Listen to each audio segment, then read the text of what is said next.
ते वासुदेवाय।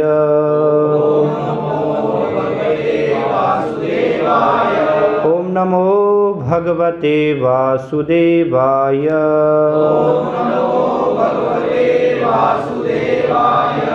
ओम नमो भगवते वासुदेवाय।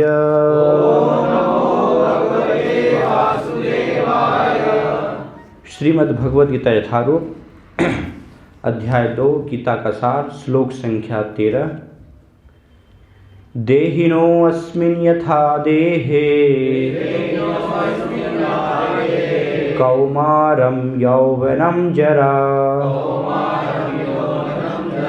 तथा देहान्तरप्राप्तिर्धीरस्तत्र न मुह्यति। देहिनोऽस्मिन् यथा देहे कौमारं यौवनं जरा तथा देहान्तरप्राप्तिर्धीरस्तत्र न मुह्यति। देहिनोऽस्मिन् यथा देहे कौमारं यौवनं जरा तथा देहान्तरप्राप्तिर्धीरस्तत्र न मुह्यति। देहिनोऽस्मिन् यथा देहे देहिनोऽस्मिन् यथा देहे यौवनं जरा तथा देहान्तरप्राप्तिर्धीरस्तत्र न मुह्यति।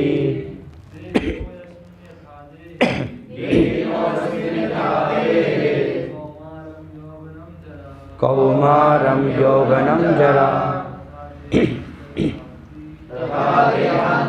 प्राप्तिर्धीरस्तत्र न मुह्यति।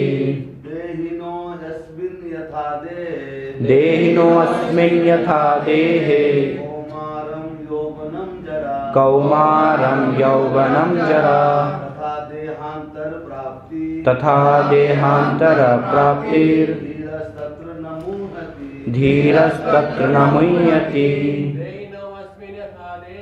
देहिनोऽस्मिन् यथा देहे कौमारं यौवनं जरा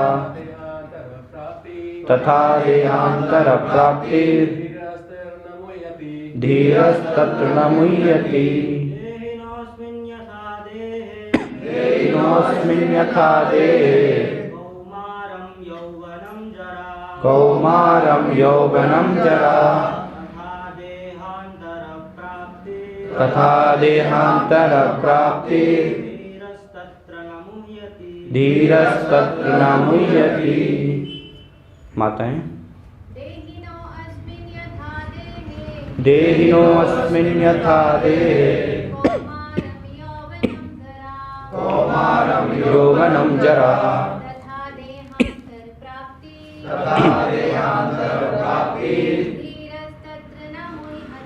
धीरस्तत्र न मुह्यति।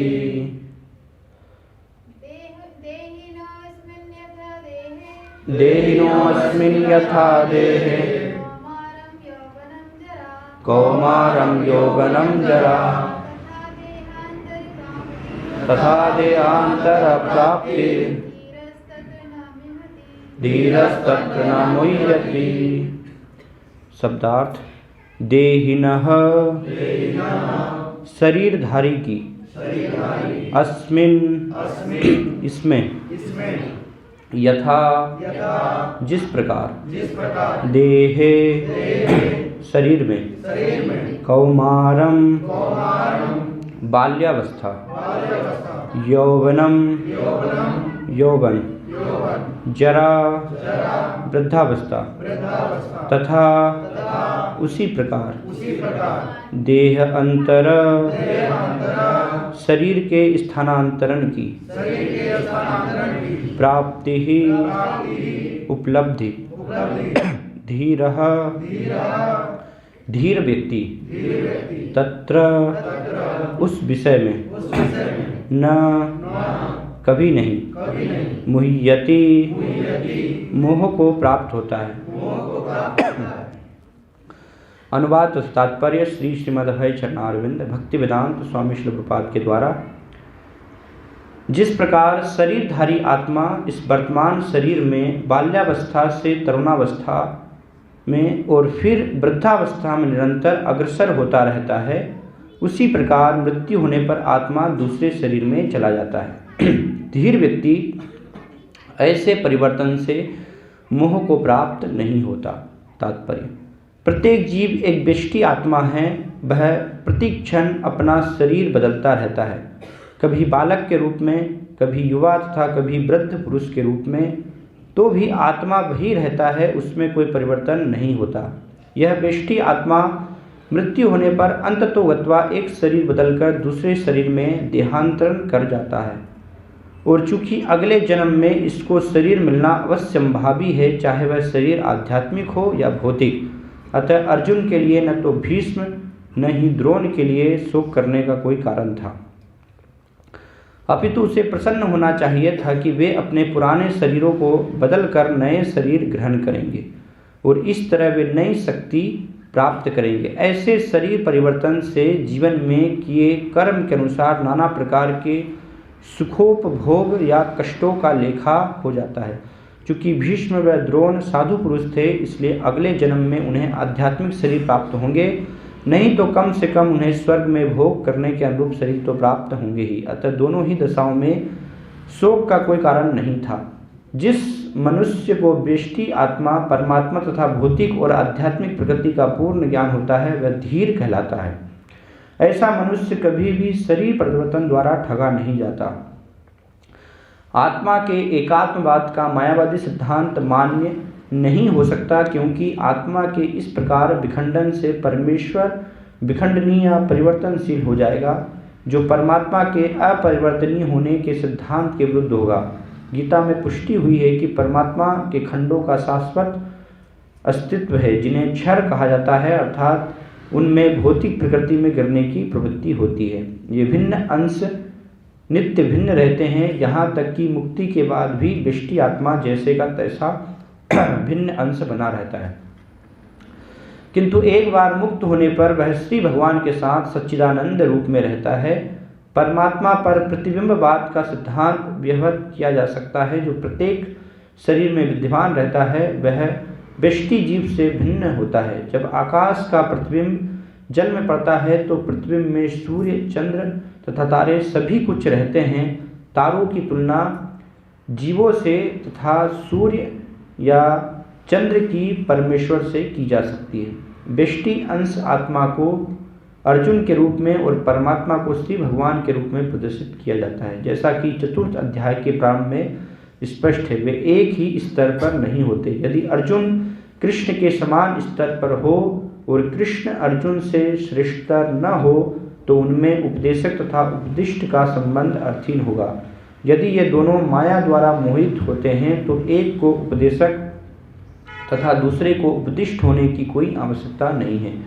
ऐसा उपदेश व्यर्थ होगा, क्योंकि माया के चंगुल में रहकर कोई भी प्रामाणिक उपदेशक नहीं बन सकता। ऐसी परिस्थितियों में यह मान लिया जाता है कि भगवान कृष्ण परमेश्वर हैं, जो पद में माया द्वारा विस्मृत अर्जुन रूपी जीव से श्रेष्ठ हैं। ओम ज्ञानतिमिरान्धस्य ज्ञानञ्जनशलाकया चक्षुरुन्मिलितमेन तस्मै श्रीगुरुवे नमः। श्रीचैतन्यमनोभीष्टं स्थापितं येन भूतले स्वयं रूपकदा मह्यं ददाति स्वपदान्तिकं।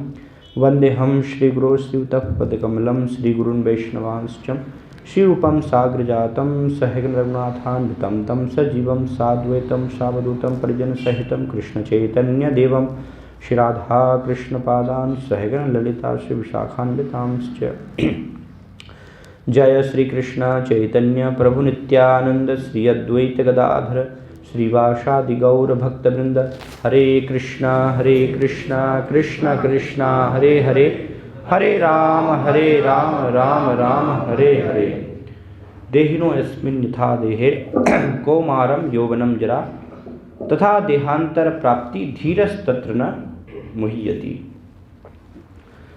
बहुत ही महत्वपूर्ण ये श्लोक है इस द्वितीय अध्याय का, जिसमें कि भगवान आत्मा कैसे शरीर से भिन्न है, एक शरीर और आत्मा दोनों में क्या अंतर है, तो स्पष्ट रूप से इस श्लोक में भगवान उसका वर्णन कर रहे हैं। एक प्रकार से ये आध्यात्मिक ज्ञान की, यहाँ से हम कह सकते हैं कि ये ABCD है ना, शुरुआत है।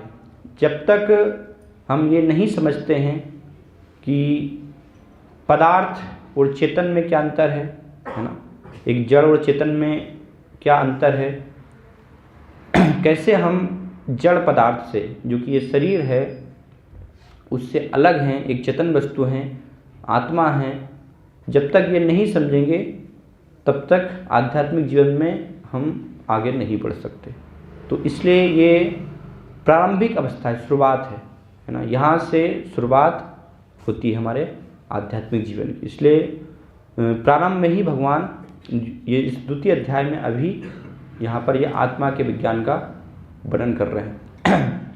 तो अलग अलग प्रकार के व्यक्तियों के लिए ये श्लोक महत्वपूर्ण है। कुछ जो कि अभी आध्यात्मिक जीवन को प्रारंभ करना चाहते हैं, है ना, आध्यात्मिक जीवन की अब शुरुआत कर रहे हैं, जिन्होंने शुरुआत कर ली है, जिनको काफ़ी समय हो गया है ना, तो उनके लिए भी आवश्यक है।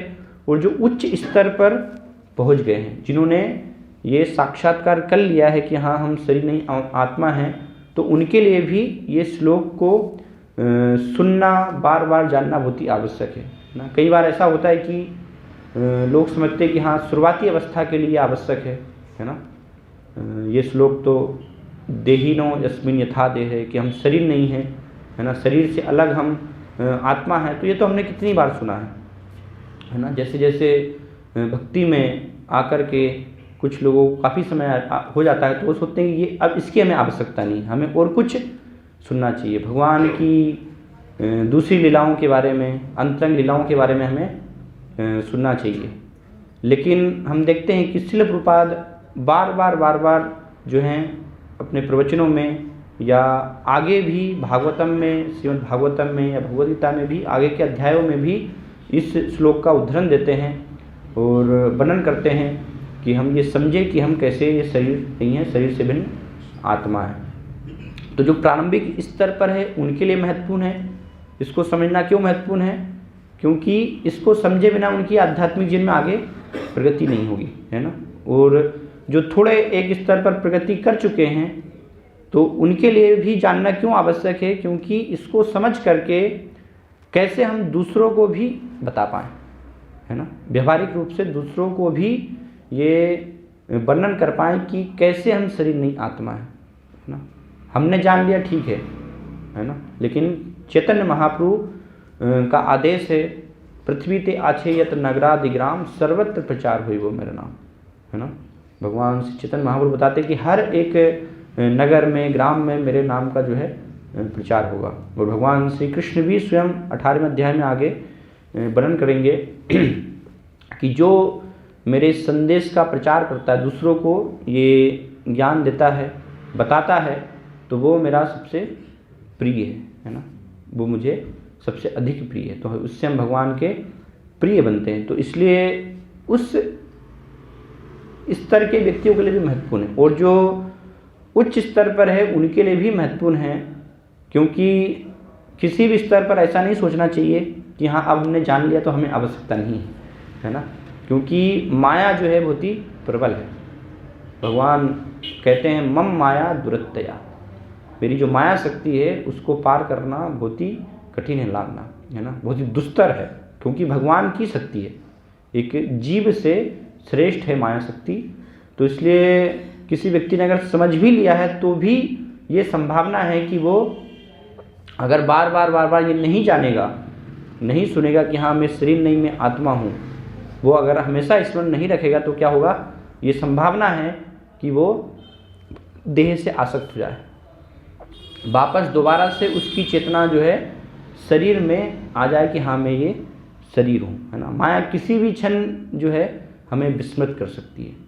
तो इसलिए सभी प्रकार की श्रेणी के व्यक्तियों के लिए ये बहुत महत्वपूर्ण श्लोक है। और जो प्रारंभिक अवस्था में है, तो हम सब देखते हैं कि हम सभी प्रारंभिक अवस्था में ही हैं, है ना।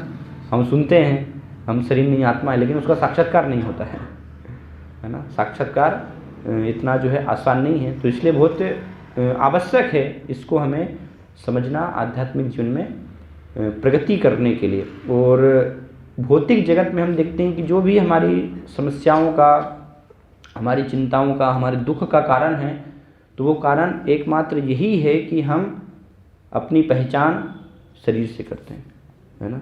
जो इग्नोरेंस है, अज्ञानता, जिसको अज्ञानता कहा गया है, अपनी पहचान जड़ पदार्थ से करना, उसको अज्ञानता कहा गया है ना। जीव जो कि नित्यो नित्यानाम चेतनस चेतनानाम, है ना। भगवान की जैसे नित्य है, सच्चित आनंद है, लेकिन माया के प्रभाववश, माया के भ्रमवश, है ना, इल्यूजन इसको कहते हैं, भ्रम, है ना, कि माया के भ्रम से वो अपने आप को जड़ पदार्थ से अपनी पहचान कर लेता है। इसलिए श्रीमद् भागवतम में माया की परिभाषा दी गई है ना। माया की परिभाषा क्या है, किसे कहते हैं माया? यया सम्मोहितो जीवो आत्मानं त्रिगुणात्मकम, कि जिससे मोहित होकर के, यया सम्मोहितो जीवो आत्मानं त्रिगुणात्मकम, अपने आप को एक जीव, है ना, भगवान को भूल करके। इसलिए बताया गया है कि माया जो है जस्ट भगवान के पीछे ही है ना, भगवान के पीछे ही खड़ी हुई है माया। जैसे ही हम अपने सम्मुख से भगवान को हटाते हैं सामने से, है ना, भगवान को हम भूलते हैं, तो तुरंत क्या हो जाता है, माया हमारे सामने आ जाती है ना। भगवान को हम हमारे सामने से हटाएंगे तो माया जो है हमारे सामने, जब तक भगवान सामने है तब तक कभी भी माया सामने नहीं आ सकती, क्योंकि भगवान माया से एक प्रकार से माया की जो है इतनी वो हिम्मत नहीं है कि भगवान के सम्मुख जो है इस प्रकार से आ पाए। तो इसलिए हमेशा भगवान के पीछे रहती है ना। जैसे जो अंधकार है तो वो क्या है ना, एक प्रकार से प्रकाश की जो है परछाई है ना। बस प्रकाश अगर नहीं है उपस्थित तो फिर तुरंत अंधकार हो जाएगा वहाँ पर, है ना, क्योंकि वो साथ में ही है तो तुरंत वहाँ पर आ जाएगा।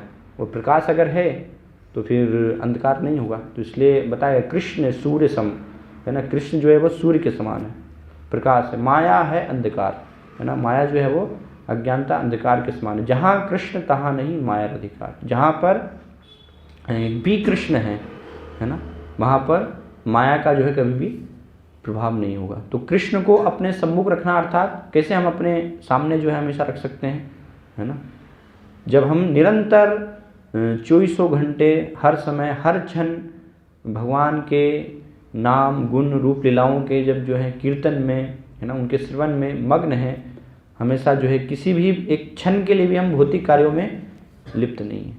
तो उसका अर्थ क्या है कि हम हमेशा अपने आप को भगवान के सम्मुख रख रहे हैं। और जैसे ही ये विधि को छोड़ करके अपने आप को हम भगवान के सम्मुख से हटाएंगे तो तुरंत क्या हो जाएगा, हम माया में चले जाएंगे, है ना। क्योंकि यहाँ पर भगवान नहीं है तो फिर तुरंत वहाँ पर माया जो है वो उस स्थान को ले लेती है। तो इसलिए किसी भी क्षण जो है माया प्रभावित कर सकती है। तो इसलिए बताया जीव भगवान को अपने सामने से हटा करके उसका ये कारण होता है इस जगत में त्रिगुणात्मकम। माया कैसे प्रभाव करती है? माया 3 गुणों के माध्यम से प्रभाव करती है, सतोगुण, रजोगुण, तमोगुण। ये 3 जो है रस्सियाँ बताई गई है ना, जिससे कि व्यक्ति संसार में यहाँ पर पकड़ लिया जाता है। 3 रस्सियों के द्वारा जो है माया इस संसार में व्यक्ति को बांध देती है, सतोगुण की, रजोगुण की और तमोगुण की रस्सियाँ, है ना। और इनसे निकल पाना बहुत ही कठिन है। इन रस्सियों के द्वारा हम जो बंधे हुए हैं, है ना, इतना आसान नहीं है। आसान है, सरल है एकमात्र भगवान की शुद्ध भक्ति से। भगवान भगवद्गीता में कहते हैं माम च यो व्यभिचारेण भक्ति योगेन स सेवते सगुणान समतित्येतान ब्रह्म भुवाय कल्पते। जो मेरी अव्यभिचारिणी भक्ति में लगता है तो वो ये 3 गुणों को पार करके, है ना, 3 रस्सियों को जो है काट करके और ब्रह्म पद के स्तर को प्राप्त कर लेता है। तो इसलिए हम सब इस जगत में माया के द्वारा बंधे हुए हैं, तीनों गुणों के द्वारा बंधे हुए हैं। और बंधे हुए ने की पहचान क्या है? जो व्यक्ति तीन गुण में बंधा हुआ उसकी पहचान क्या होती है ना, कि वो बात करता है। कैसे बात करता है? अपनी पहचान भूल करके मैं और मेरा से बात करता है, ये उसकी पहचान है ना। इससे हम जो है समझ सकते हैं कि कोई व्यक्ति इस जगत में माया के द्वारा बंधा हुआ है। तो हम सब देखते हैं ना, इस जगत में सब लोग जो है मैं और मेरा इसी प्रकार की बात करते हैं, है ना। कोई अगर हमसे पूछता है तो हम अपनी पहचान जो है इस शरीर से ही बताते हैं, मैं ये हूँ, है ना। और उसके संबंध में फिर सब हम अपनी वस्तुएं बताते हैं, है ना। ये मेरा मकान है, मेरी पत्नी, मेरे बच्चे, मेरा घर, है ना, माई फ़ोन, माई कार, है ना। आजकल सब देखते सब में माई, है ना, मेरा इस प्रकार से है। तो ये पहचान है ना। हर एक व्यक्ति के लक्षण होते हैं ना, हर चीज़ को हम जो है लक्षणों के माध्यम से जान सकते हैं कि किसी विशेष वस्तु में, व्यक्ति में हम जब लक्षण देखते हैं तो वो लक्षणों से पहचान सकते हैं कि इसकी स्थिति क्या है ना। जैसे पागल व्यक्ति के हम लक्षण देखेंगे तो वो लक्षणों से हमें पता लग जाएगा कि ये व्यक्ति पागल है, क्योंकि उस प्रकार की वो हरकतें करेगा, उस प्रकार के वो कार्य करेगा, है ना। तो इसी प्रकार से लक्षण देख करके ये पता लगता है। तो एक जो बद्ध है इस संसार में, जो देहात्म बुद्धि में है, उसके लक्षण देख करके हम पता लगा सकते हैं कि वास्तव में ये कितना अपनी देह से जो है आसक्त है ना। जिसके अंदर मैं और मेरा, एक तो ये, और फिर दूसरा जो है वो इस शरीर को ही बहुत महत्व देगा, जो कि हम भौतिक जगत में देखते हैं, है ना। लोग अपने आप को जो है कितना महत्व देते हैं इस शरीर को सजाने में, है ना। बॉलीवुड उसके माध्यम से लोगों के ऊपर प्रभाव होता है, तो पूरा लोग रात दिन जो है शरीर के बारे में ही विचार करते हैं, जो कि नश्वर है, किसी भी क्षण नष्ट हो सकता है, उसका कोई महत्व नहीं है, कोई मूल्य नहीं है। तो उसी के बारे में ज़्यादातर विचार होता है ना। अपने आप को जो है दूसरों को दिखाने में, इस देह को जो है सजा करके, तो उससे हम अंदाज़ा जो है लगा सकते हैं एक व्यक्ति किस प्रकार से अपने आप को दिखाने का प्रयास कर रहा है, कैसे वो कपड़े पहन रहा है, किस प्रकार से वो आचरण कर रहा है ना। ये सब देख करके हम पता लगा सकते हैं कि कितना व्यक्ति देहात्म बुद्धि में लिप्त है ना। वो अपने देह में आसक्त है। देह से एक निकला हुआ व्यक्ति, उसके जीवन को हम देख करके, उसका जीवन सत्वगुणी होगा, सिंपल होगा, बहुत ही ज़्यादा तड़क भड़क, वो अपने आप को दिखाने का बहुत ज़्यादा जो है प्रयास नहीं करेगा, तो हम समझ सकते हैं कि ये व्यक्ति उतना जो है देहात्म बुद्धि में नहीं है ना। तो कोई भी व्यक्ति जो है वो बहुत सरलता से इसको समझ सकता है। तो ये हमारी जो है सभी समस्याओं का कारण है वास्तव में, है ना। चिंताएं, भय, कि हम अपने आप को शरीर मान रहे हैं, तो कैसे इससे निकलें। इसलिए भगवान यहाँ पर बहुत ही सरल जो है एक विज्ञान बता रहे हैं, इसको समझा रहे हैं। क्या समझा रहे हैं भगवान? देहिनो यस्मिन यथा देहे कौमारम यौवनम जरा, है ना। कि एक बच्चा जन्म लेता है और जन्म लेने के बाद फिर धीरे धीरे बड़ा होता है। तो पहले जो है बच्चे का जन्म हुआ, फिर बाल्यावस्था, है ना। उसके बाद और जो है बड़ा होता है, तो उसके बाद युवावस्था में आता है। युवावस्था के बाद धीरे धीरे जो है उसका शरीर क्षीण होता है ना। क्षीण होने के बाद फिर उसको वृद्धावस्था आती है ना। वृद्धावस्था का पूरा शरीर जो है अंत में पूरा एक प्रकार से नष्ट हो जाता है, जर्जर हो जाता है, और फिर अंत में मृत्यु। तो इस प्रकार से ये शरीर के परिवर्तन बताए गए, शरीर की अलग अलग गतियाँ बताई गई हैं कि शरीर किस प्रकार से जो है परिवर्तित हो रहा है। और आधुनिक विज्ञान में भी, है ना, चूँकि आधुनिक विज्ञान हम देखते हैं कि आत्मा को वास्तव में स्वीकार नहीं करता है ना। कि उनका मानना क्या है कि ये शरीर ही आत्मा है, और ये शरीर क्या है, कुछ जो है केमिकल पदार्थ उनसे जो है बना हुआ है ना। बस मैटर है, पदार्थ है, कुछ उनमें जो है क्रियाएं हुई, आपस में कुछ उनका जो है संयोग हुआ, तो उस कारण से वो जो है सब अलग अलग पदार्थ जो हैं वो सब अभी आपस में मिल गए हैं। तो इस प्रकार से वो कार्य कर रहे हैं, और जब व्यक्ति मृत हो जाता है तो पदार्थ क्या है, उनमें वो क्रियाएं बंद हो जाती हैं। तो इस प्रकार से वैज्ञानिक गण तर्क देते हैं, लेकिन शरीर में जो परिवर्तन है उसके बारे में वैज्ञानिक भी बताते हैं, स्वीकार करते हैं। मेडिकल साइंस में आप देखेंगे तो उसमें बताया गया कि हर 7 साल में जो हमारे शरीर में बहुत सारे अलग अलग सेल्स होते हैं, छोटे छोटे, है ना, ये बताया गया है। तो हर 7 साल में शरीर के अंदर जितने भी पहले जो है सेल्स थे वो सभी चेंज हो जाते हैं और पूरा शरीर जो है एक प्रकार से नया बन जाता है ना, सारे जो है नए सेल्स आ जाते हैं। तो ये हर 7 साल में इस प्रकार से शरीर में परिवर्तन बताया गया है। और यहाँ पर भी बताया जा रहा है कि बच्चा छोटा होता है, फिर धीरे धीरे उसके अलग अलग जो हैं अवस्थाएं होती हैं, लेकिन हम देखते हैं, हम समझ सकते हैं कि जब बच्चा जो है वृद्ध हो गया है या बच्चा युवा हो गया है, तो जो परिवार के सब संबंधी हैं, माता पिता हैं, है ना, माता पिता सोचते हैं, विचार करते हैं कि अब ये मेरा पुत्र नहीं है ना, मेरा पुत्र तो जो बचपन में जिसने जन्म लिया था तो वो मेरा पुत्र था, अब ये तो युवा हो गया, ये तो बदल गया है।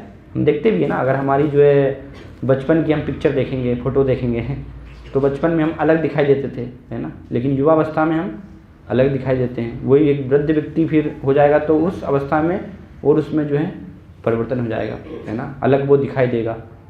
लेकिन सब लोग जो हमको जानते हैं, बचपन से देख रहे हैं, है ना, वो ये सब समझ रहे हैं कि ये वही व्यक्ति है ना, माता पिता जानते हैं कि ये मेरा ही पुत्र है ना, ऐसा नहीं कि बदल गया है, ये कोई चेंज हो गया है ना, मेरा ही ये पुत्र है, भले ही हम वृद्ध हो गए हैं, है ना, लेकिन हम देख रहे हैं कि शरीर में तो परिवर्तन हो गया। वो शरीर कहाँ रहा अभी?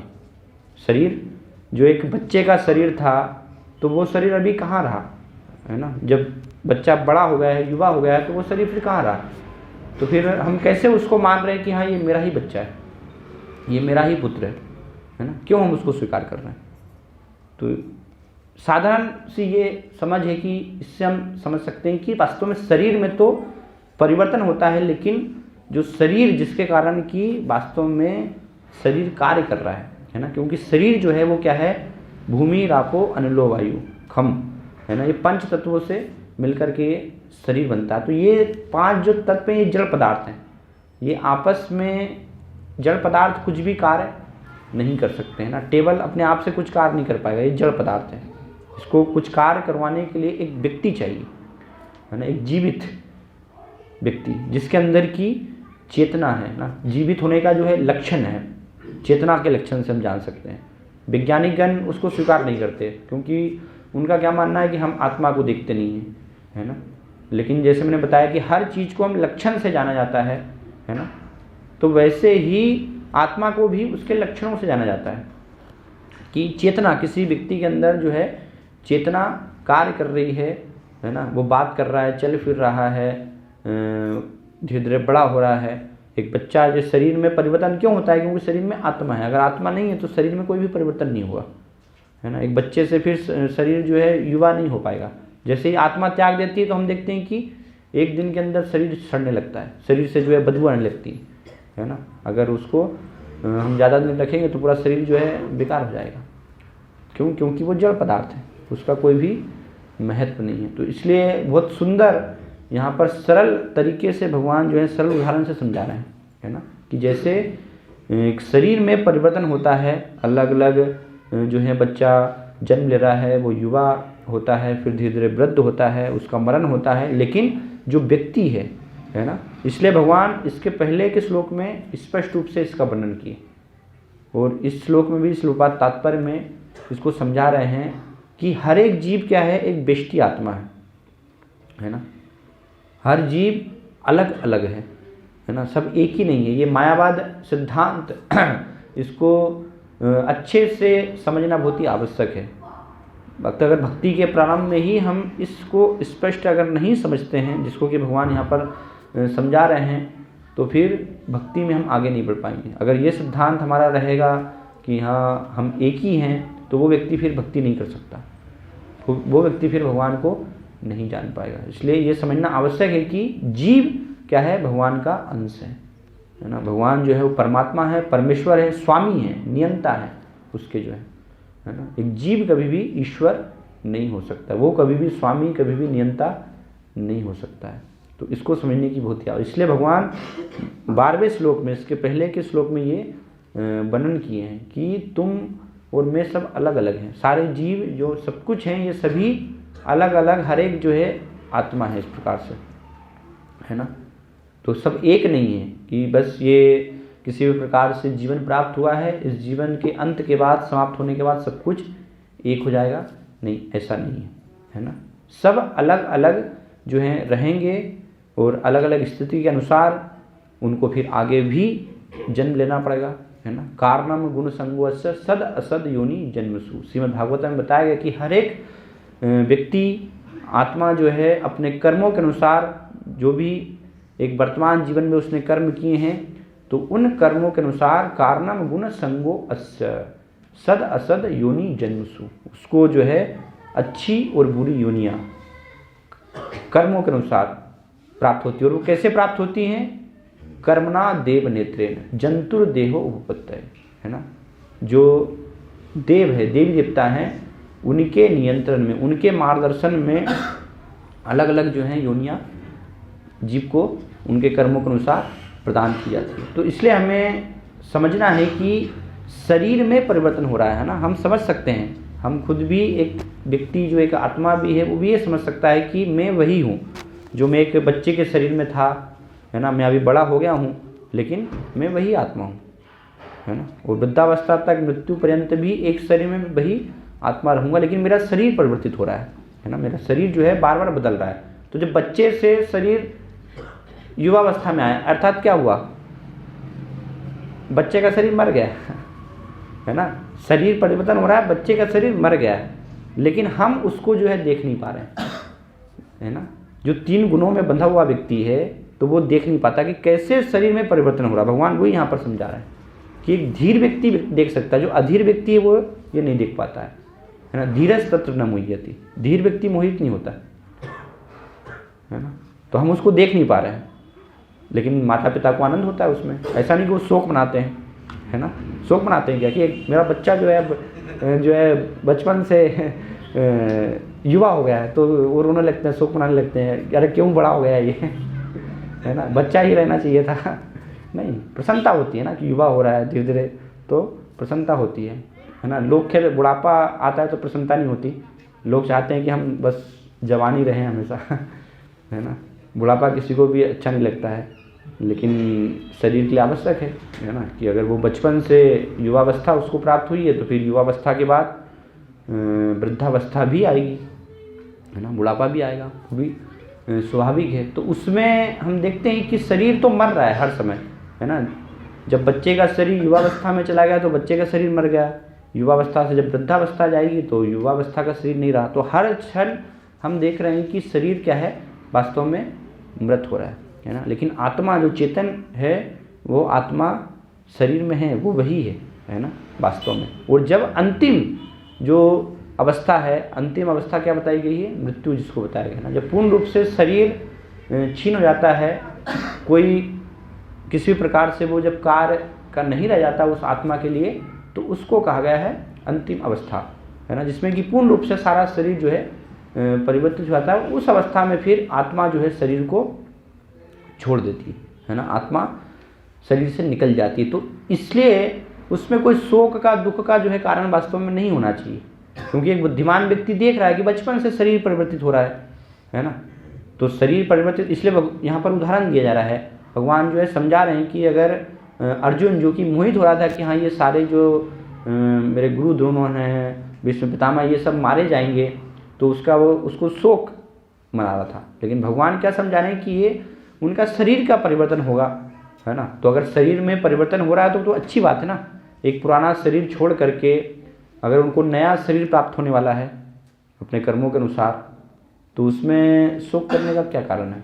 उसमें तो प्रसन्नता की बात होनी चाहिए कि ये पुराना जो है शरीर त्याग करके और नया उनको शरीर प्राप्त होगा, है ना। इसलिए शरीर को बताया गया है, शरीर एक प्रकार से वस्त्र के समान है ना। तो अगर मान लीजिए पुराने हमारे कपड़े हो गए हैं, है ना, तो कपड़े पुराने होकर के हमने त्याग दिए और अभी नए वस्त्र हमने ले आए हैं, वो पहन लिए, तो घर वाले दुखी मनाएंगे क्या कि क्यों नए कपड़े पहन लिए, पुराने कपड़े क्यों उतार दिया आपने जो है ना। उसमें कोई दुख का कारण नहीं होना चाहिए, उसमें तो हम प्रसन्नता होती है, अच्छा है नए जो है वस्त्र पहने हैं। तो इसी प्रकार से बुद्धिमान व्यक्ति जो है इसमें शोक महसूस नहीं करता, दुखी नहीं होता, क्योंकि वो ज्ञान से इसको समझ रहा है, इसको देख रहा है कि ये केवल वस्त्र का परिवर्तन है ना। इसमें कोई शोक ना नहीं, आत्मा तो अविनाशी है, शाश्वत है, तो वो निरंतर जो है वास्तव में रहने वाली है। तो इसलिए उसको एक नया कर्मों के अनुसार जो भी उसकी स्थिति है, अगर अच्छे कर्म हैं तो वो उच्च लोकों में उसको गति प्राप्त होगी, है ना, नहीं तो दोबारा से इस जगत में अलग अलग योनियों में उसको गति प्राप्त होगी। तो किसी भी स्थिति में वास्तव में शोक का कोई भी कारण नहीं होना चाहिए। लेकिन जो व्यक्ति इसको नहीं समझ रहा है तो वो व्यक्ति फिर क्या है, शोक मनाते हैं, है ना, बहुत ही दुखित होते हैं, क्योंकि आसक्ति है ना, शरीर से, स्वयं के शरीर से आसक्ति है। हम अपने आप को देह मान रहे हैं, फिर उसके संबंध में जो भी है तो वो सबसे आसक्ति है। तो ये अज्ञानता ही वास्तव में हमारे जो है दुख का, हमारे कष्टों का कारण है। कई बार हमारे कष्टों के लिए हम दूसरे व्यक्ति को जो है दोषी ठहराते हैं कि इसने मेरे साथ जो है ऐसा किया, इसके कारण मेरे साथ ऐसा हुआ, ये मुझे बहुत कष्ट दे रहे हैं। कई बार हम भगवान को ही अपने कष्टों का दोषी ठहराने लग जाते हैं कि भगवान क्यों हमें इतने कष्ट दे रहे हैं, है ना। लेकिन भगवद गीता में भगवान बताते हैं, ना दत्ते कस्यचित् पावम न चैव सुकृतम विभु अज्ञानेन आवृतम ज्ञानम तेन मुह्यन्ति जन्तव। भगवान क्या कहते हैं कि मैं ना किसी के जो है पाप का भागीदार हूँ, ना किसी के पुण्य का जो है भागीदार हूँ। स्वयं जो व्यक्ति है वो वास्तव में अपने सुख दुख का कारण है ना। सुख दुख का कारण क्या है, अज्ञानेन आवृतम ज्ञानम तेन मुह्यन्ति जन्तव। अज्ञान से आवृत होकर के जन्तव, है ना, जो जीव है वो मोहित होकर के उससे जो है ये सुख दुख चिंताएं भय वो अलग अलग स्थिति को प्राप्त होते हैं। तो वास्तव में दूसरा कोई भी जिम्मेदार नहीं है। जो हमें हमारे कर्मों के अनुसार स्थिति प्राप्त होनी है तो वो बस वो व्यक्ति के माध्यम से प्राप्त हुई है। वो व्यक्ति एक माध्यम बना है ना, कोई ना कोई तो माध्यम बनेगा ही। वो व्यक्ति नहीं माध्यम बनेगा तो और कोई दूसरा व्यक्ति माध्यम बनेगा, है ना। किसी न किसी को व्यक्ति को तो माध्यम बनना ही पड़ेगा, लेकिन उसके जिम्मेदार हम ही हैं। हम दूसरों को जिम्मेदार जो है नहीं कह सकते कि हाँ इसने मुझे बहुत दिए दुख दिए इसके कारण जो है ऐसा हुआ, नहीं, हम खुद उसके जिम्मेदार हैं। हमारी अज्ञानता वास्तव में जिम्मेदार है कि हम अपने आप को ये शरीर मान रहे हैं, देह से अपनी पहचान कर रहे हैं। श्रीमद् भागवतम में बहुत ही एक सुंदर कथा आती है चित्रकेतु महाराज की, है ना। सुना है आप लोगों ने चित्रकेतु महाराज, किसी ने, है ना, हाँ कुछ लोगों ने सुना है। तो श्रीमद् भागवतम के 6वें स्कंद में चित्रकेतु महाराज की जो है कथा आती है कि चित्रकेतु महाराज एक राजा थे भारत जो है वर्ष के, और बहुत ही धार्मिक राजा थे, धर्म के नियमों के अनुसार शासन करते थे। लेकिन समस्या ये थी उनके साथ कि उनको जो है इतने समय के बाद भी, बहुत समय से जो है वो शासन कर रहे थे, सब धार्मिक नियमों का पालन कर रहे थे, शास्त्रों की शिक्षाओं को, लेकिन कोई भी जो है उनको संतान नहीं थी, पुत्र प्राप्त नहीं था, है ना। तो वो उस कारण से महान उनको जो है चिंता थी, दुख था, है ना, कि मुझे जो है कोई भी पुत्र प्राप्त नहीं है ना। और किस लिए दुख था, क्योंकि वो समझ रहे थे कि अगर जो है पुत्र नहीं होगा तो मेरे पूर्वजों का कल्याण कैसे हो पाएगा, है ना। क्योंकि जो पुत्र जो शब्द है वास्तव में तो शास्त्रों में एक पू नाम का जो है नरक बताया गया है ना। वो त्र अर्थात त्रायते, उससे जो है त्राण करता है, जो पू नाम के नरक से अपने पूर्वजों का त्राण करता है। पू नाम त्रायते इति पुत्र, तो इसलिए उसको क्या कहा गया, पुत्र कहा गया है। तो इसलिए वो चाह रहे थे कि मुझे जो है पुत्र की प्राप्ति हो, जिससे कि पूर्वजों का कल्याण हो पाए, उनको पिंड अर्पण जो सारी उनकी श्राद्ध की प्रक्रिया है वो हो पाए। तो अंगिरा ऋषि एक बार जो है उनके राज्य में पधारते हैं, वहाँ पर आते हैं अंगिरा ऋषि। अंगिरा ऋषि से वो जिज्ञासा करते हैं, अपने जो है कष्ट बताते हैं, चिंताएं बताते हैं इस प्रकार से। तो अंगिरा ऋषि पूछते हैं कि आपको क्या कष्ट है, चिंता है।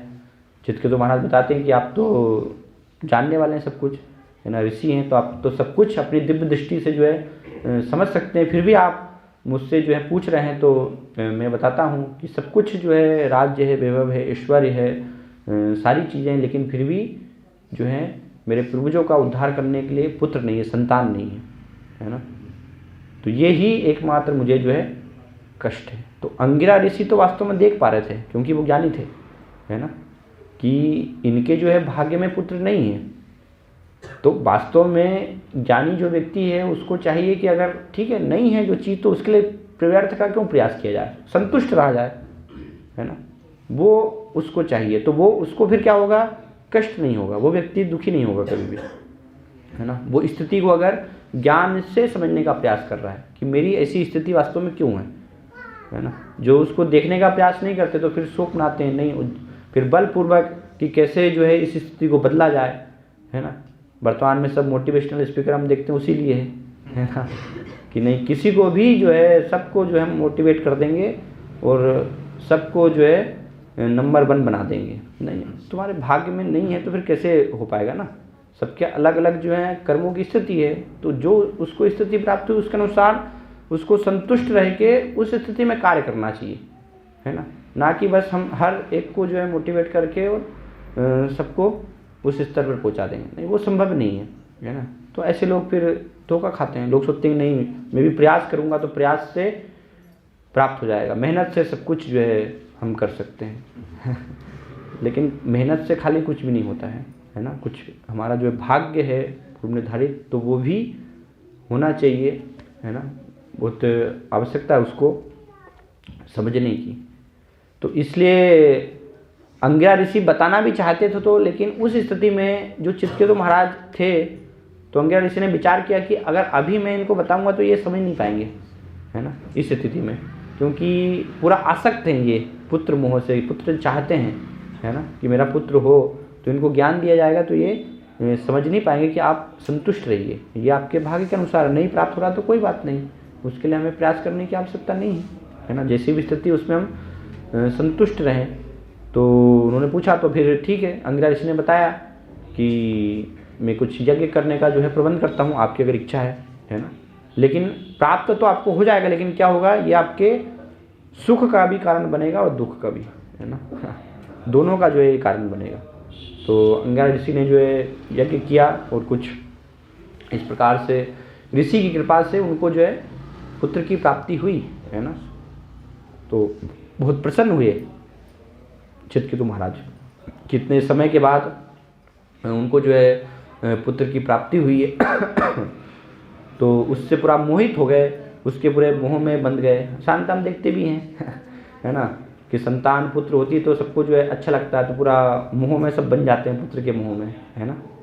पुत्र के साथ जो है खेलना, उसकी तोतली बोली कितनी अच्छी लगती है ना, अल्ले अल्ले अल्ले, है ना, इस प्रकार से पूरा जो है बच्चे को तो बहुत सुंदर, बहुत आकर्षक लगता है ना, पूरा बंध जाते हैं उसमें हर समय उसी का जो है चिंतन, है ना, पूरा होता है। लेकिन अचानक से फिर, क्योंकि अंगिरा ऋषि ने बताया भी था कि ये पुत्र जो है तुम्हारे सुख का भी कारण बनेगा और दुख का भी, है ना। तो इस प्रकार से कुछ ही समय में, क्योंकि वो भाग्य में नहीं था वास्तव में, है ना, लेकिन उन्होंने इस प्रकार से चाहा तो इसलिए ऋषि की कृपा से कुछ समय के लिए वो पुत्र की प्राप्ति उनको हुई वहाँ पर। तो तुरंत फिर उसके बाद जो है कुछ समय के बाद पुत्र की फिर मृत्यु हो जाती है। तो पूरा शोक में डूब जाते हैं, पूरा दुख में जो है डूब जाते हैं, है ना। तो उस स्थान पर फिर अंगिरा ऋषि और नारद जी वहाँ पर आते हैं, वो थोड़ा उनको सांत्वना देने का, समझाने का प्रयास करते हैं फिर शास्त्रों के माध्यम से, कि कैसे जैसे सागर में जो है अलग अलग तरंगे जो हैं मिलती हैं कुछ समय के लिए, है ना, और फिर सभी तरंगे क्या हो जाती हैं, सब अलग अलग हो जाती हैं, है ना। तो इस प्रकार से संसार में सब जीवों की स्थिति है, सब अपने अपने कर्मों के अनुसार कुछ समय के लिए बस जो है यहाँ पर एकत्रित हुए हैं, कुछ समय के लिए इस स्थान में मिले हैं, है ना, और उसके बाद जो है सब अलग अलग हो जाएंगे। सबके अपने अपने जो हैं कर्म थे, एक जैसे कर्म, तो वो लोग जो है मिल जाते हैं। उन्हीं में से कोई पिता बन जाता है, कोई पुत्र बन जाता है, कोई पत्नी बन जाते हैं, कोई परिवार के जन बन जाते हैं, है ना। इस प्रकार से कुछ समय के लिए जो है वो सब आपस में रिश्तेदारी में बंध जाते हैं, और उसके बाद जो है जैसे सागर में तरंगे कुछ समय के लिए मिलती हैं फिर अलग हो जाती हैं, तो इसी प्रकार से वो सभी क्या हो जाएंगे, अलग हो जाएंगे। तो इसमें शोक का दुख का कारण वास्तव में नहीं होना चाहिए। तो जब अंगिरा ऋषि और नारद जी थोड़ा इस प्रकार से उपदेश उनको देते हैं, तो उन उपदेशों के माध्यम से, क्योंकि राजा थे और धर्म के अनुसार शासन कर रहे थे, शास्त्रों को उन्होंने जाना भी था, समझा भी था, तो उस मोह से वास्तव में वो बाहर निकलते हैं, है ना, कि कैसे मैं ये देह के मोह में ही था, जो जीवन का कर्तव्य है उसको, जिसको कि मुझे समझना चाहिए था, प्रयास इसलिए करना चाहिए था, उसको मैं इस प्रकार से समझ नहीं पाया। तो वहाँ पर फिर उनको साक्षात्कार जो है प्राप्त होता है। तो इसलिए हम देख सकते हैं कि जो भी व्यक्ति अज्ञानता में है, अपने आप को शरीर मान रहा है, तो वो हमेशा फिर मोहित रहेगा, उसको दुख होगा, उसको जो है कष्ट प्राप्त होंगे। इसलिए हम देखते हैं लोग जो हैं चिंताग्रसित हैं, सबको जो है चिंताएं हैं, है ना, लोग जो है मन पूरा डिस्टर्ब है लोगों का, किसी को भी शांति नहीं है ना, पूरा मन। इसलिए आप देखिए लोग सोने के लिए भी नींद की गोली लेनी पड़ती है लोगों को बिना उसके, जो क्योंकि इतनी चिंता, इतनी एंग्जाइटी है ना, कि लोग जो है सो भी नहीं पाते हैं ठीक से जो है ना, उसके लिए भी जो है गोलियां लेनी पड़ती है, तब वास्तव में कहीं जा कर के नींद आती है। तो उसका कारण क्या है? उसका कारण वास्तव में यही है कि हमने अपने आप को अपनी वास्तविक अवस्था में न रख करके दूसरी अवस्था में हम अपने आप को रखने का प्रयास कर रहे हैं, दूसरी प्रकृति में अपने आप को आरोपित करने का प्रयास कर रहे हैं। अर्थात ये शरीर जो कि हमारी वास्तविक स्थिति नहीं है ना, तो इसमें हम अपने आप को रखने का प्रयास कर रहे हैं, इससे अपनी पहचान कर रहे हैं। तो ये हमारे जो है दुख का, हमारी चिंताओं का वास्तव में कारण है। लेकिन भगवान यहाँ पर क्या बता रहे हैं? धीरज तत्र न मुह्यति। एक धीर जो व्यक्ति है वो इस परिवर्तन से मोहित नहीं होता है ना। एक अधीर व्यक्ति मोहित होता है। इसलिए धीर व्यक्ति का यहाँ पर उदाहरण दिया जा रहा है। धीर व्यक्ति की परिभाषा क्या है? जिस मनुष्य को व्यष्टि आत्मा, परमात्मा, भौतिक और आध्यात्मिक प्रकृति का पूर्ण ज्ञान हो चुका है, उसको धीर व्यक्ति कहा जाता है ना। व्यष्टि आत्मा अर्थात स्वयं हम जो आत्मा है और परमात्मा का ज्ञान, कि हम आत्मा जो है कौन है, परमात्मा कौन है ना, इस संबंध ज्ञान को जो समझ रहा है वास्तव में। इसलिए भक्ति के लिए संबंध ज्ञान को समझना बहुत ही आवश्यक है कि हम कौन हैं और भगवान कौन है ना। तो भगवान क्या बता रहे हैं भगवद गीता में कि हम कौन है, भगवान कौन है, भगवान के साथ हमारा क्या संबंध है। भगवान भगवद गीता में बताते हैं, ममे वांसो जीव लोके जीवभूत सनातन। हम जो है भगवान के सनातन अंश हैं। ये हमारा भगवान के साथ वास्तव में संबंध है ना। इसको, इस संबंध ज्ञान को समझना बहुत ही आवश्यक है। तो ये जिसने समझा है, फिर भौतिक और आध्यात्मिक, ये इसमें भी क्या अंतर है ना। भौतिक प्रकृति और आध्यात्मिक, भगवान भगवता में वर्णन करते हैं दो प्रकार की प्रकृति के बारे में, परा प्रकृति, अपरा प्रकृति, है ना। तो जीव है वो क्या है, परा प्रकृति का है, अर्थात आध्यात्मिक प्रकृति के हम, है ना। जो भगवान का आध्यात्मिक जगत है उससे हमारा संबंध है, वहाँ पर हमारा वास्तविक स्थान है ना, भगवान की सेवा करने के लिए, क्योंकि हम भगवान के अंश हैं। तो अंश का कार्य है पूर्ण की सेवा करना। जैसे हमारे सभी शरीर के जो हैं हाथ हैं, पैर हैं, ये सब अंश हैं। तो अंश का कार्य क्या है? शरीर के लिए कार्य करना, ये उनका कर्तव्य बताया गया। तो इसी प्रकार से हम जो भगवान के अंश हैं, भगवान पूर्ण की सेवा करना वो अंश का कर्तव्य बताया गया। तो हमारा आध्यात्मिक जगत में स्थान है, हम परा प्रकृति के हैं, है ना। लेकिन अभी अपने आप को हमने माया में के प्रभाव में आकर के परोपी मनुते अनर्थम, हमने अपने आप को जो है अनर्थ मान लिया है। हम अपने आप को, अपनी पहचान अपरा प्रकृति से कर रहे हैं, है ना। इस भौतिक जगत से अपनी पहचान हम वास्तव में कर रहे हैं। तो उस व्यक्ति को कहा गया अधीर, अज्ञानी व्यक्ति। और जो व्यक्ति ये समझ रहा है आत्मा परमात्मा के संबंध को, आध्यात्मिक भौतिक दोनों में जो है क्या अंतर है, क्या चीज़ आध्यात्मिक है, क्या चीज़ भौतिक है, इसके अंतर को जो जान रहा है, तो वो उसको कहा गया है धीर व्यक्ति। अर्थात उसको पूर्ण ज्ञान रहता है, वो किसी भी स्थिति में मोहित नहीं होगा, किसी भी स्थिति में वो विचलित नहीं होगा, है ना। कोई भी उसको जो है विचलित नहीं कर सकता, कि कैसी भी स्थिति आ जाए, कितनी भी जो है समस्याएं आ जाएं, लेकिन ऐसा व्यक्ति जो धीर व्यक्ति है वो किसी भी स्थिति में विचलित नहीं होगा, है ना। उसको विचलित वास्तव में नहीं किया जा सकता। तो वो धीर व्यक्ति का उदाहरण जो है बहुत ही सुंदर दिया गया है। कालिदास अभिज्ञान शाकुंतलम में उनका जो रचना है उसमें वर्णन करते हैं, धीर व्यक्ति का उदाहरण देते हैं ना, शिव जी का उदाहरण देते हैं। शिव जी जो है कैसे धीर व्यक्ति हैं वास्तव में। तो वर्णन करते हैं कि एक बार जब देवताओं को युद्ध के लिए एक सैनिक की जो है आवश्यकता थी, तो उस समय उन्होंने पार्वती जी से जिज्ञासा की, है ना, क्योंकि शिव जी के पुत्र के माध्यम से ही वो कार्य हो सकता था कि असुरों का संहार हो। तो शिव जी उस समय ध्यान मग्न थे, है ना, समाधि में थे, भगवान के जो है चिंतन में थे। तो पार्वती जी से जिज्ञासा की कि ध्यान जो है भंग किया जाए, ध्यान से उनको जगाने का जो है प्रयास किया जाए। तो पार्वती जी जा कर के शिव जी के शरीर को जो है स्पर्श भी करती हैं, है ना, उनको विचलित करने का जो है प्रयास करती हैं, लेकिन फिर भी शिव जी जो है अपनी स्थिति से विचलित नहीं होते। तो उसको कहा गया धीर व्यक्ति। किसी भी स्थिति में हमेशा जो अपने लक्ष्य पर है, निश्चित है ना, वो विचलित नहीं किया जा सकता है। तो ऐसे व्यक्ति को धीर व्यक्ति कहा गया। तो वो विचलित नहीं होगा इस शरीर के परिवर्तन से। और अधीर व्यक्ति है वो हर अवस्था में हम देखते हैं कि हमेशा जो है विचलित ही रहते हैं। तो श्रीमद् भागवतम में भी इसके संबंध में प्रहलाद महाराज अपने पिता हिरण्यकशिपु को वर्णन करते हैं कि ये विचलन का जो है कारण क्या है। तो हिरण्यकशिपु का अर्थ ही है ना, हिरण्य अर्थात स्वर्ण सोना, कशिपु अर्थात मृदु कोमल जो है बिछोना। तो इस संसार में सब यही चाहते हैं, है ना, सोना और आरामदायक जो है बिस्तर, ये सबको जो है प्राप्त हो, स्थिति प्राप्त हो। तो वो हिरण्यकशिपु का अर्थ बताएगा। तो जब प्रहलाद महाराज, है ना, जो कि असुर के यहाँ पर जन्म लेकर भी वास्तव में भगवान के महान भक्त थे, है ना, तो इस प्रकार से हम देखते हैं शास्त्रों में कि असुर के यहाँ भी महान भगवत भक्त का जन्म हो सकता है। कई बार भक्त के यहाँ जो है असुर का भी जन्म हो सकता है ना। भगवान के स्वयं जो है पुत्र वो एक महान असुर थे, नरकासुर, है ना, भगवान के ही पौत्र हैं, भगवान के कुल में जन्म हुआ, लेकिन असुर हैं।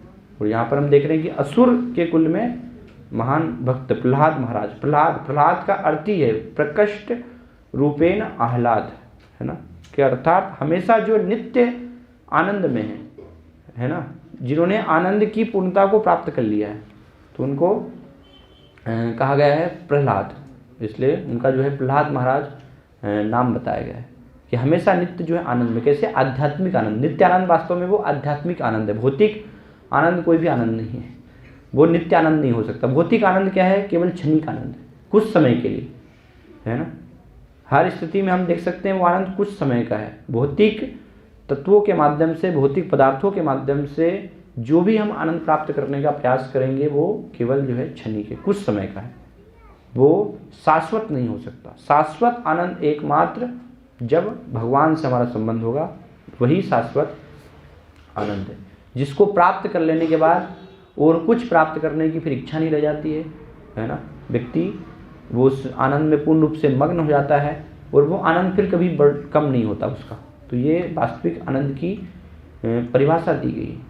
इसलिए भौतिक जगत में कोई भी वास्तविक आनंद नहीं है, क्योंकि हम कुछ स्तर पर बस आनंद प्राप्त होता है, फिर हम और प्रयास करते हैं कि हमें अलग अलग वस्तुओं के माध्यम से आनंद हो। तो इसलिए हम समझ सकते हैं। तो प्रहलाद महाराज उस अवस्था को पूर्ण रूप से जो है प्राप्त थे।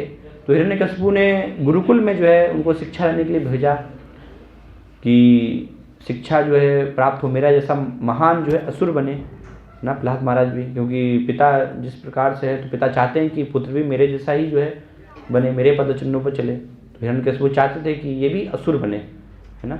लेकिन प्रहलाद महाराज तो बचपन से ही नारद जी के द्वारा उनको जो है आध्यात्मिक शिक्षाएं प्राप्त हुई हैं, तो इसलिए तो उनके असुर बनने की संभावना नहीं है। तो जब गुरुकुल से लौट करके वो आते हैं तो फिर पूछते हैं कि क्या तुमने जो है सर्वश्रेष्ठ सीखा है, सबसे श्रेष्ठ क्या सीखा तुमने, है ना। क्योंकि हिरण्यकशिपु को लग रहा था कि अब ये पक्के जो है मेरे जैसे असुर बन गए होंगे, इनको शिक्षा मिल गई होगी, इसलिए उन्होंने भेजा था उनको विद्यालय में, है ना, असुर बनने की शिक्षा लेने के लिए वहाँ पर जो है ना। लेकिन प्रहलाद महाराज क्या बताते हैं कि ठीक है, सर्वश्रेष्ठ वस्तु आप पूछ रहे हैं तो मैं सर्वश्रेष्ठ वस्तु ही आपको बताऊंगा कि मैंने क्या सीखा है ना। तो प्रहलाद महाराज बताते हैं तत्साधु मन्ये असूर्य वर देहि नाम, है ना। क्या कहते हैं, हे असूर्य वर, असुरों में महान श्रेष्ठ, महान असुर, इस प्रकार से अपने पिता को वो संबोधित करते हैं कि हे मेरे पिता महान असुर, है ना, जो मैंने सर्वश्रेष्ठ वस्तु सीखी है ना।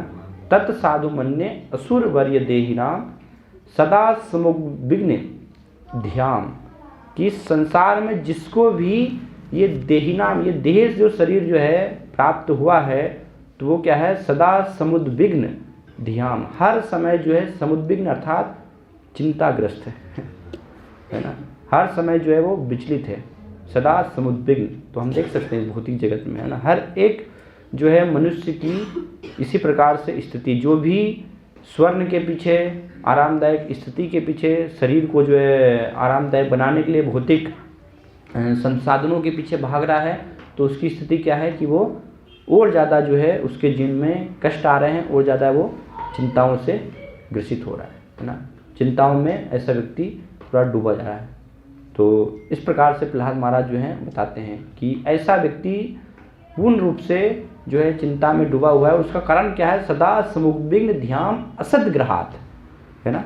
क्यों चिंता है, क्योंकि असत वस्तु को उसने जो है ग्रहण कर लिया, असत ग्रहात, है ना। तो ये शरीर क्या है, ये सत्य नहीं है, सत्य जो है आत्मा है, लेकिन असत जो वस्तु है, जो जड़ है, उसको हमने सत्य मान लिया है ना। अज्ञानतावश, माया के भ्रमवश हमने उसको सत्य मान लिया है, उससे हम अपनी पहचान कर रहे हैं, हम अपने आप को ये शरीर मान रहे हैं, है ना, सब जिसका कि कोई भी मूल्य नहीं है, जो वास्तव में नष्ट होने वाला है एक दिन, निरंतर जिसमें कि परिवर्तन हो रहा है, तो उससे हम अपनी पहचान कर रहे हैं, मैं ये हूँ, मैं वो हूँ, है ना, ये मेरी वस्तु है, ये मेरा मकान है, सब हम अपनी जो है इससे पहचान कर रहे हैं। तो असत ग्रहात, ये प्रहलाद महाराज जो है बताते हैं कि ये हमारी जो है वास्तव में चिंताओं का, कष्टों का कारण है। तो उसका उपाय बताते हैं कि कैसे इससे फिर निकला भी जा सकता है। एक व्यक्ति जो है ये अधीरता से निकल सकता है और वो धीर व्यक्ति वास्तव में बन सकता है ना, अपने आप को ज्ञान में ला सकता है।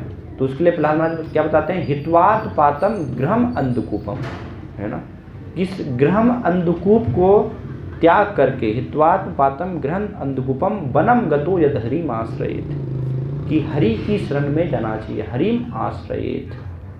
जिस व्यक्ति ने हरि का आश्रय लिया है, जो हरि की शरण में चला गया है, गृहम अंधकूपम को छोड़ करके, तो जो एक गृहस्थ जीवन जो है ना, उसको अंधकूप के समान बताया गया, अंधा कुआं। जैसे जंगल में जो है अंधा कुआं होता था, आजकल लोग नहीं देख पाते हैं, लेकिन आप पुराने समय में जाएंगे तो ऐसे जो है कुएं होते थे, जिस पर कि उसको जो है घास से ढक दिया जाता था। तो अगर कोई व्यक्ति ऐसे जो है जंगल में गया है और उस अंधे कुएं में गिर गया, वो व्यक्ति जो है ना, जो कि घास से ढका हुआ है, उसको दिखाई नहीं दिया कि वास्तव में कुआं है, तो उसमें अगर गिर जाएगा तो क्या उसकी स्थिति होगी कि अगर वो आवाज़ भी देगा, चिल्लाएगा भी, तो कोई उसको बचाने वाला नहीं है, क्योंकि जंगल है ना, वन में है, कोई भी वहाँ पर जाने वाला नहीं है।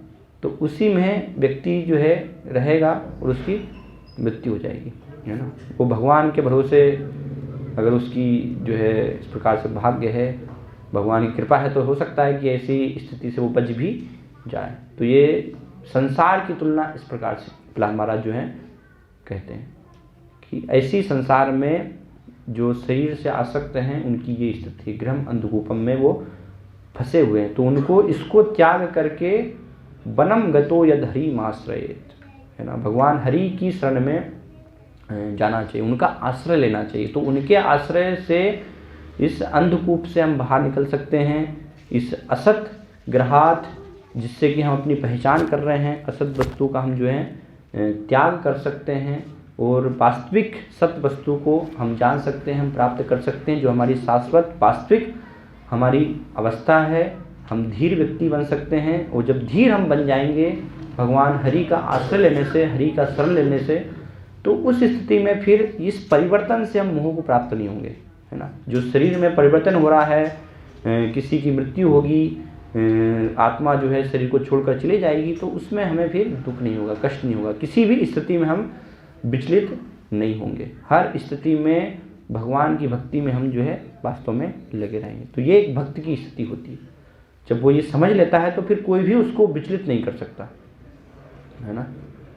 किसी भी स्थिति में कितने भी आप जो है प्रयास करें, जैसे प्रहलाद महाराज को कितना प्रयास किया गया, है ना। असुरों के द्वारा प्रयास किया जाता विचलित करने का भक्तों को, है ना। क्योंकि जो आसुरिक जीवन में हैं वो चाहते हैं इसी संसार में खींचना लोगों को, है ना। जो संसार में जो है ग्रह अंधकूप में गिरे हुए हैं, तो उनका कोई अगर निकलने का प्रयास करता है तो वो क्या सोचते हैं कि नहीं, इनको भी जो है खींचो, क्यों ये निकल रहे हैं, कैसे ऊपर चढ़ रहे हैं, है ना। इनको ऊपर नहीं चढ़ने देंगे हम, दोबारा से जो है खींच करके लाओ। तो इसलिए फिर हम देखते हैं, लोग तर्क भी देते हैं ना, अरे भक्ति भक्ति करने से क्या होता है, सब बुढ़ापे में करना चाहिए, है ना। क्योंकि जो लोग निकल रहे हैं उससे जो है मुक्त होना चाहते हैं, तो उनको भी वो खींचना चाहते हैं कि ये भी फंसे रहे हैं इस संसार में, है ना। तो अलग अलग प्रयास करते हैं, नहीं इससे कुछ नहीं होगा, अलग अलग तर्क जो है लोग इस प्रकार से देते हैं, है ना। तो ये इसलिए स्थिति को हम जो है समझें, भगवान हरि की शरण इसलिए हमें ग्रहण करना है ना। और इस अवस्था को हम प्राप्त करें, धीर अवस्था को, है ना, जिससे कि किसी भी स्थिति में फिर ये परिवर्तन से हम मोह को प्राप्त नहीं होंगे। और बहुत सरल जो है उदाहरण से भगवान इस श्लोक में यहाँ पर समझा रहे हैं, जिससे एक बहुत आसानी से हम जो है समझ सकते हैं कि कैसे शरीर में हर क्षण परिवर्तन हो रहा है, लेकिन आत्मा हम जो है वो वही है ना, भगवान के हम सनातन अंश हैं। तो इसलिए शरीर के परिवर्तन से हमें मोहित नहीं होना है, हमारी वास्तविक स्थिति को, भगवान से हमारे संबंध को समझने के लिए हमें प्रयास करना है। और उसी के लिए भगवद गीता का ज्ञान है, भगवान की शिक्षाएं हैं, है ना। भगवान भगवत भक्ति की विधि बता रहे हैं, पूर्ण रूप से अगर उसको हम अपने जीवन में पालन करें तो एक प्रकार से धीरता की स्थिति को हम प्राप्त कर सकते हैं। हरे कृष्णा। तो यहाँ पर हम विराम देंगे। कोई अगर प्रश्न है आपके, जिज्ञासा पूछ सकते हैं इसके संबंध में। यस प्रभु जी। प्रभु जी, आपने शुरुआत में बताया कि माया से अगर बचना है तो उसके लिए हमको भगवान का 24 घंटे स्मरण कीर्तन इत्यादि करना है। लेकिन जैसे भौतिक जगत में हम अलग अलग कार्यों में व्यस्त हैं और अलग अलग तरह की परिस्थितियाँ हैं, तो इस चीज़ को हम प्रैक्टिकल कैसे करें? तो प्रश्न है कि माया से बचने के लिए 24 घंटे हमें जो है भगवान के चिंतन करने का प्रयास करना है, उनके सिमरन कीर्तन में लगा रहना है ना। लेकिन व्यवहारिक रूप से कैसे हम जो है अपने जीवन में, क्योंकि हमें कुछ कार्य भी करना पड़ता है ना, तो उसको कैसे जो है इस प्रकार से प्राप्त कर सकते हैं। तो इसलिए श्रीमद् भागवतम में बहुत ही सुंदर उदाहरण बताया गया है, महाराज अम्बरीश का उदाहरण दिया गया है कि कैसे महाराज अम्बरीश जो कि राजा थे, और राजा जिनको कि पूरा संसार चलाना है ना। हमारी स्थिति तो क्या है, हम सबकी स्थिति तो हमें तो अपना बस घर चलाना है, घर में जो 4 सदस्य उनकी हमें देखभाल करनी है ना। लेकिन प्रहलाद महाराज अम्बरीश उनको पूरा संसार जो है चलाना था, लेकिन फिर भी उन्होंने जो अपनी हर एक इंद्रियों को निरंतर जो है भगवान की सेवा में लगा कर रखा। सभी मने कृष्ण पदार बिंदु वाचांसी वैकुंठ गुणानुवर्णने, है ना। हर एक इंद्री को हर समय जो है वो भगवान की सेवा में लगाकर रखते थे। तो जब हम समझेंगे वास्तव में कि जैसे यहाँ पर बताया जा रहा है ना, भौतिक और आध्यात्मिक दोनों में क्या अंतर, एक धीर व्यक्ति उसको समझता है, उसको जानता है ना। तो कई बार हम सोचते हैं कि भक्ति मतलब भगवान के बारे में श्रवण कीर्तन करना, फिर हम अगर जॉब पे जा रहे हैं मान लीजिए, है ना, क्योंकि शरीर है तो परिवार का पालन करना है, तो कुछ कार्य भी हमें जो है करना है, तो उसके लिए कुछ हमें जॉब करनी है, वो करना है, तो वो तो फिर भौतिक है ना। तो कैसे हम अपने आप को जो है माया से बचा पाएंगे। तो इसलिए भक्ति विनोद ठाकुर एक अपने भजन में बताते, कृष्णे संसार करो छाड़ी अनाचार, है ना। जब कृष्ण को केंद्र में रख करके जब हम कार्य करते हैं उस चेतना में कि ये मैं कृष्ण के लिए कर रहा हूँ, भगवान की प्रसन्नता के लिए, है ना। तो जो एक व्यक्ति ये समझ रहा है, जिसको ये ज्ञान हो गया है कि जो भी मुझे करना है वो भगवान के लिए ही मुझे करना है। तो एक गृह मेधी का, इसलिए शास्त्र में फिर 2 शब्द बताए। गृहस्थ जीवन होता है, गृह मेधी का जीवन होता है। गृह मेधी अर्थात जिसका कि पूरा जीवन का उद्देश्य इंद्रिय भोग, लेकिन दूसरे जो गृहस्थ हैं जिनके जीवन का उद्देश्य क्या है, भगवान को प्राप्त करना, है ना। तो शास्त्रों के अनुसार वो गृहस्थ में रहते हुए गृहस्थ के कर्तव्यों को निभाते हैं। तो उसमें वो समझते हैं कि जो परिवार के जन हैं, पत्नी हैं, बच्चे हैं, वो सब भगवान के सेवक हैं, मैं भी भगवान का सेवक हूँ, तो मुझे उनको भी भगवान की सेवा में लगाना है। तो इसलिए जब भगवान के सेवक है तो मुझे उनकी देखरेख भी करनी है। जो उनकी बेसिक आवश्यकताएं हैं, मूलभूत जो आवश्यकताएं हैं, रोटी कपड़ा मकान, तो उनकी आवश्यकताओं की पूर्ति करना है, क्योंकि तभी वो भगवान की सेवा में भी लग पाएंगे। तो उसकी देखरेख करने के लिए फिर जो आवश्यक है कि हमें कुछ मिनिमम स्तर पर जॉब करनी है, कुछ हमें धन चाहिए, है ना। तो उस समझ के साथ जब हम उसको कार्य को कर रहे हैं, पूरी उस चेतना में जब हम कर रहे हैं, तो वो फिर अलग नहीं है, वो फिर माया नहीं है ना। हमें ऐसा नहीं सोचना चाहिए कि हम अभी जॉब में तो वो माया का प्रभाव नहीं, उस चेतना में जब हम कर रहे हैं तो वो भी फिर भक्ति से ही संबंधित है ना। क्योंकि हम आध्यात्मिक जीवन में प्रगति के लिए कार्य कर रहे हैं। इस प्रकार से अगर हम इंद्रिय भोग के लिए कर रहे हैं कि हाँ मुझे धन कमाना है, धन कमा करके मैं जो है बड़ा बंगला लूँगा, कार खरीदूँगा, एंजॉयमेंट करूँगा, तो इस चेतना में फिर कर रहे हैं, तो वो फिर हम माया में हैं। लेकिन जब इसलिए कर रहे हैं कि जो भी मैं धन कमाऊँगा तो उससे जो है जो बेसिक आवश्यकता है वो पूरी हो और भगवान की सेवा में सब लोग लग पाएँ, सारे परिवार के लोग मिलकर के भगवान की सेवा करें इस प्रकार से, तो वो फिर अलग नहीं, उसमें फिर हम माया में नहीं है ना, भगवान की भक्ति में ही इस प्रकार से। तो ऐसे अगर चेतना है तो हर समय फिर हम लगे रह सकते हैं। जैसे भक्तिमोहन ठाकुर है, महान भक्त हैं। भक्तिमोहन ठाकुर भी जो है मजिस्ट्रेट थे, है ना, लेकिन भगवान के महान भक्त, शुद्ध भक्त थे। वो मजिस्ट्रेट पर रह करके जो है वो कार्य भी करते थे, है ना। अलग अलग जो है केस आते थे तो उन केस का भी सबका कार्य कर रहे हैं, लेकिन उसके साथ में बाकी समय पूरा अपना जो है भगवान की भक्ति में उसको भी उसी चेतना में कर रहे हैं। तो उस प्रकार से फिर वो अलग नहीं है।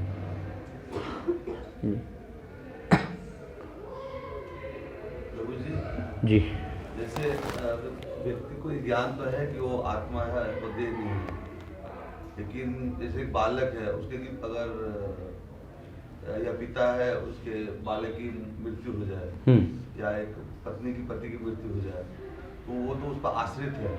तो ठीक है, ये तो ज्ञान है कि देहांतर हो गया है, लेकिन फिर भी वो आश्रित तो है कि उसका स्कूल कॉलेज कैसे चलेगा, जीवन कैसे चलेगा उसको। हाँ, तो इसको भी एक प्रकार का अहंकार कहा गया है ना। भगवान भगवद्गीता में बताते हैं प्रकृते क्रियमाणानि गुणे कर्माणि सर्वश अहंकार विमूढ़ात्मा कर्ता हमिति मन्यते, है ना। एक जो अहंकार में है, मिथ्या अहंकार में, वो व्यक्ति क्या सोचता है कि मैं चला जाऊंगा तो कैसे कार्य चलेगा, है ना, ये सब जो है कैसे रह पाएंगे, है ना। तो इसलिए वो प्रयासरत हमेशा जो है रहता है कि नहीं मैं हमेशा जो है बना रहूँ उनके साथ में, लेकिन वो स्वाभाविक नहीं है, वो स्थिति नहीं हो सकती है ना। तो ऐसा नहीं कि आप जो है नहीं रहेंगे तो संसार नहीं चलेगा, संसार चलता है ना। उदाहरण जो है शास्त्रों में एक महान आचार्य का जो है उदाहरण आता है ना, कि जब वो जो है अपने घर को छोड़ करके संन्यास जब लेना चाहते थे तो उनके मन में एक बार विचार आया कि जो है छोटा सा बच्चा है तो इसकी देखरेख कैसे होगी अगर मैं संन्यास ले लूँगा तो, है ना। तो जैसे ही इस प्रकार से विचार आता तुरंत वो देखते हैं कि एक छिपकली जो है अपने बच्चे को जन्म देती है, वो नीचे जो है गिरता है ना, नीचे टपकता है, वो चलना प्रारंभ कर देता है ना। तो ये देखते हैं तो भगवान, क्योंकि वो समझ जाते हैं कि ये भगवान ही मुझे जो है इस प्रकार से पुनः दे रहे हैं। तो जब वो देखते हैं कि जब एक छोटा सा जो है ये बच्चा ये जब अपने आप से जो है कार्य कर रहा है और भगवान इसके भोजन की व्यवस्था कर रहे हैं, तो फिर इसकी व्यवस्था क्यों नहीं करेंगे भगवान। भगवान ने जो है सबके, वो खैर उच्च आदर्श स्तर है वो, है ना, उसकी हर व्यक्ति नकल नहीं कर सकता है अगर उस स्तर पर जो है नहीं है ना। क्योंकि कई बार लोग जो है चिंताओं से परेशान होकर भी लोग सोचते हैं कि बस हमें जो है घर से भागने का मौका मिले तो हम छोड़ दें सब कुछ है ना, वास्तव में भक्ति करना नहीं चाहते हैं, है ना। तो इसलिए वो स्थिति को भी समझने की आवश्यकता है। लेकिन ये बताया गया कि अगर ऐसी स्थिति भी होगी तो ऐसा नहीं कि उससे कोई कार्य जो है रुक जाएगा, कुछ समय के लिए व्यवधान आ सकता है, कुछ समय के लिए थोड़ी समस्या जो है हो सकती है ना। लेकिन सबकी अपने अपने कर्मों के अनुसार वो स्थिति है। तो हम देखते भी इस जगत में बहुत सारे ऐसे व्यक्ति हैं कि जिनके जो है पति नहीं होते हैं या पुत्र हैं तो उनके पिता नहीं होते हैं, लेकिन फिर भी वो बड़े होते हैं, है ना। जो भी उनके जीवन में सुख दुख जितना भी लिखा है तो वो प्राप्त करते हैं, आगे चल कर के बड़े होते हैं, सब उनकी स्थिति उनको प्राप्त होती है ना। अगर वो हैं तो अच्छी बात है, वो अपने कर्तव्य जो है निभा रहे हैं। अगर नहीं भी है कर्मों के अनुसार तो उसमें भी कोई ऐसी स्थिति नहीं है।